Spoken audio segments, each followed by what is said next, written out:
Bonjour à tous, je suis très heureuse de vous retrouver aujourd'hui dans une nouvelle vidéo pour parler lecture. Je vous avoue que j'apprends un petit peu de faire cette vidéo parce que j'ai jamais fait sur ma chaîne une vidéo complète à propos de la lecture. Donc j'espère vraiment qu'elle vous plaira. Si c'est le cas, s'il vous plaît, laissez-moi un petit commentaire et un like pour que je puisse savoir si ce genre de vidéo vous plaît et si je dois recommencer par exemple pour la rentrée, parce que là on va se concentrer sur l'été. C'est vraiment la période de l'année où j'aime trop me faire des petites listes de livres à lire et essayer de tous les lire dans l'été. Sur un transat, voire même dans la piscine sur ma liseuse, j'aime trop lire. Je vous ai demandé en story Instagram où vous vouliez cette vidéo, en IGTV ou sur YouTube, c'était 50-50, donc je me suis dit c'est parti, on va tenter sur YouTube. J'ai 8 livres à vous présenter, c'est vraiment les livres que je vais lire cet été.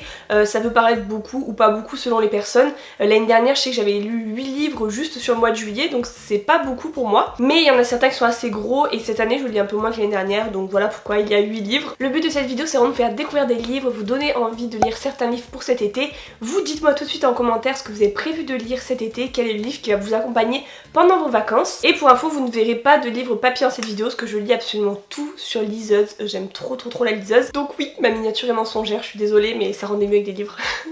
Donc c'est parti, on passe au premier livre. Alors le premier livre que je vais lire c'est le tout nouveau préquel de Hunger Games qui vient de sortir. Donc c'est La balade du serpent et de l'oiseau chanteur. Je vais le commencer dès ce soir je pense, j'attendais ça avec grande impatience. Si vous n'êtes pas au courant, Suzanne Collins qui a écrit la trilogie de Hunger Games vient de sortir un préquel donc sur l'histoire du méchant président Snow dans sa jeunesse, donc quand il avait 18 ans, quand le Hunger Games n'existait que depuis quelques années et il était mentor à cette période là, donc ça va permettre un peu de comprendre peut-être comment il est devenu le méchant qu'il est aujourd'hui. Je ne sais pas, je l'ai pas lu mais j'ai vraiment hâte. Hunger Games c'était la première dystopie que j'ai lue, c'est ce qui m'a fait d'ailleurs aimer les dystopies, donc j'ai beaucoup d'attentes sur ce livre et j'ai vraiment hâte de le commencer encore une fois. Si vous voulez plus de détails sur les livres, je vous mets tous les liens en barre d'infos parce que je vais quand même essayer d'être brève vu que j'ai 8 livres à présenter. Bref, on passe au deuxième. Qui est le dernier roman de Joël Dicker, L'énigme de la chambre 622 si je me trompe pas. J'aime énormément la plume de Joël Dicker qui est hyper fluide, que j'aime trop lire même si c'est des pavés en général. J'ai beaucoup aimé La vérité sur l'affaire Harry Kéber et encore plus La disparition de Stéphanie Meyer que j'ai lu l'année dernière et que j'ai vraiment trop aimé, vraiment un coup de cœur ce livre. Donc je n'en attends pas moins de celui-ci. C'est vrai qu'il est assez gros mais je suis sûre de le lire en même pas une semaine parce que comme je vous ai dit son écriture est très fluide et je me régale énormément en lisant ce genre de livre. Ça a l'air vraiment dans la continuité de ses précédents romans puisque c'est quelqu'un qui disparaît ou qui meurt. L'enquête se fait des années plus tard et il y a le parallèle entre les flashbacks avant et le présent et c'est ce que j'aime énormément dans ces livres. Donc voilà. Encore une nouveauté que je vais lire cet été, c'est le dernier roman de Virginie Grimaldi, Et que ne durent que les moments doux. J'ai lu tous les livres de Virginie Grimaldi sauf Et nos souvenirs viendront danser, je crois. Qui est prévu aussi dans mes lectures, mais lui vu qu'il vient de sortir, bah je pense que je vais le lire d'abord. C'est pas logique mais... Même si le résumé me tente pas énormément, enfin si j'avais juste vu le résumé sans savoir qu'il avait écrit, c'est pas du tout un livre vers lequel je me serais tournée, mais bon vu que c'est Virginie Grimaldi, je vais le lire. C'est l'histoire de deux femmes il me semble, une qui vient de donner naissance à sa fille et une qui voit ses grands enfants quitter le nid et c'est un peu je pense un parallèle entre ces deux personnes, je sais pas si elles vont se rencontrer ou pas, mais c'est deux moments de la vie de maman un petit peu, deux moments marquants, je suis pas du tout concernée et souvent c'est un peu le cas dans les livres de Virginie Grimaldi qui abordent un peu le divorce, les enfants etc, donc je me sens pas trop concernée et pourtant j'aime énormément suivre ce genre d'histoire. Mes préférés de Virginie Grimaldi c'est Tu comprendras quand tu seras plus grande que j'ai trop aimé, Il est grand temps de rallumer les étoiles aussi. Ouais je crois que c'était mes deux préférés. Ah oui j'ai oublié de préciser mais les livres de Virginie Grimaldi c'est vraiment des romans un peu feel good qui mettent vraiment de bonne humeur, c'est léger et c'est parfait pour l'été et j'aime bien lire ce genre de livres qui sont quand même en général assez courts entre des policiers, des thrillers ou même un peu du fantasy pour alléger, changer un petit peu et varier mes lectures. J'aime pas lire le même style de lecture plusieurs fois à la suite, je sais pas pourquoi. À part les Harry Potter que j'avais enchaîné. Ensuite, un autre roman assez léger, parfait pour l'été, c'est le tome 2 de Dimili. Donc ça c'est pas nouveau, je crois que c'est Did I Mention I Miss You, il me semble. C'est pas trop le genre de livre que j'aime énormément, mais j'avais lu le tome 1 l'année dernière quand j'étais justement là où se passe l'histoire à Los Angeles, à Santa Monica, et plusieurs d'entre vous m'ont dit il faut absolument que tu le lises, c'est exactement où t'es, enfin c'est super cool de le lire là-bas, du coup je vous ai écouté, je l'ai lu, mais...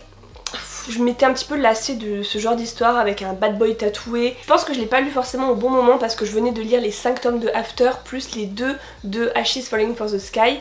Du coup voilà, les bad boys tatoués, un peu rebelles et tout, j'en avais jusque là. Mais je l'ai quand même lu et maintenant que j'ai laissé passer au moins un an, bah je suis prête à lire la suite. Ça fait très longtemps que j'ai pas lu ce genre d'histoire avec des bad boys tatoués. Donc voilà, je vais m'y remettre et après pourquoi pas continuer avec le tome 3 si j'aime bien. D'ailleurs j'ai vu que l'autrice de ces livres a sorti un nouveau livre, donc pourquoi pas. Le résumé encore une fois dans la description de la vidéo, parce que c'est un peu long d'expliquer chaque résumé, je vous donne plus des impressions.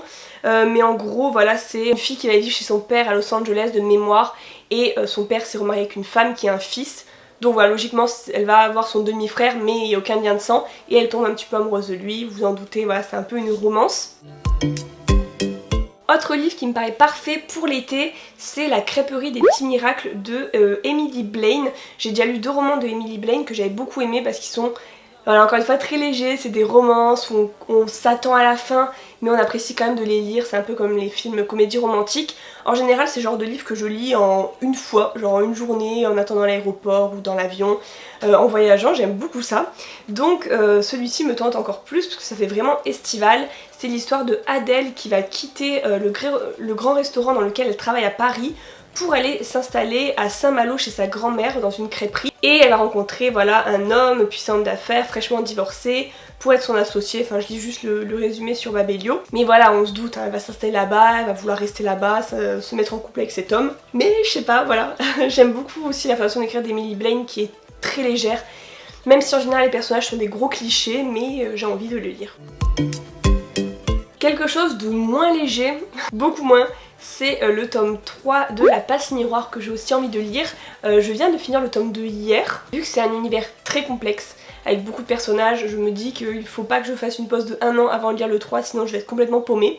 Donc si vous ne connaissez pas La Passe Miroir, je vous explique rapidement le tome 1, donc c'est des romans fantasy, c'est un genre que j'aime pas du tout d'habitude, mais je me suis laissée tenter, j'ai eu un petit peu de mal avec le 1 et j'ai beaucoup aimé le tome 2, donc voilà pourquoi je vais continuer avec le tome 3.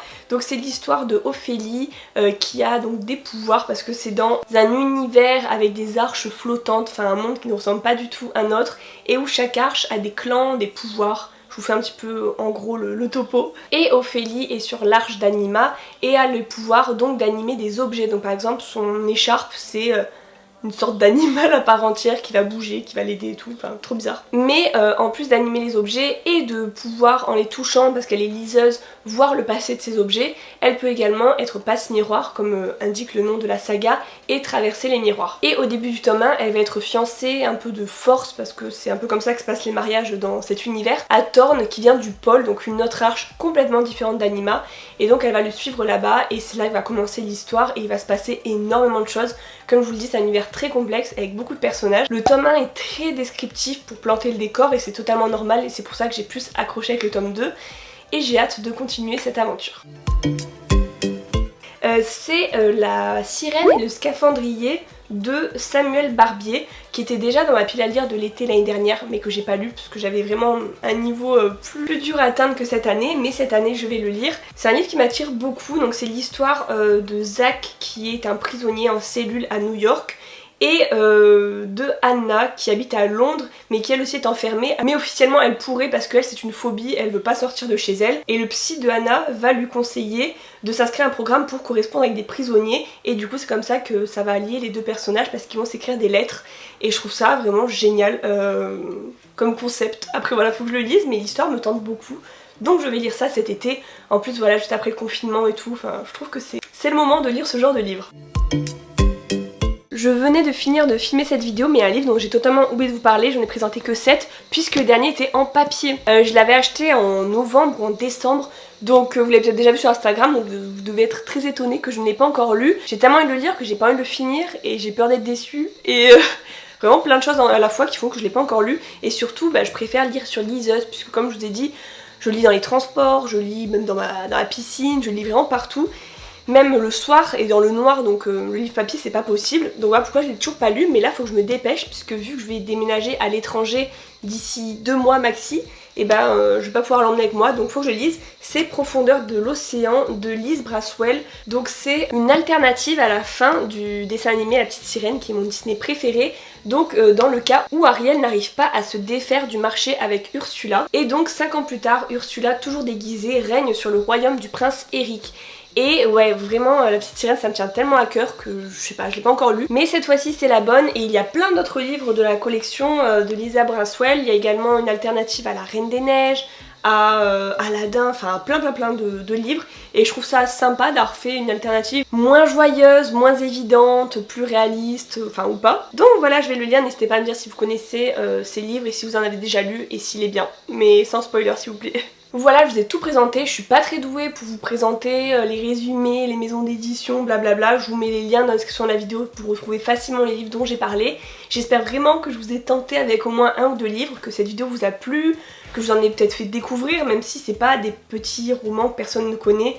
C'est que des trucs un peu connus. Mais encore une fois, dites-moi vous ce que vous avez prévu de lire cet été pour me faire peut-être découvrir certains livres et augmenter ma pile à lire et avoir un plus gros défi. Je vous retrouve la semaine prochaine pour une nouvelle vidéo. Je vous fais de gros bisous et à bientôt.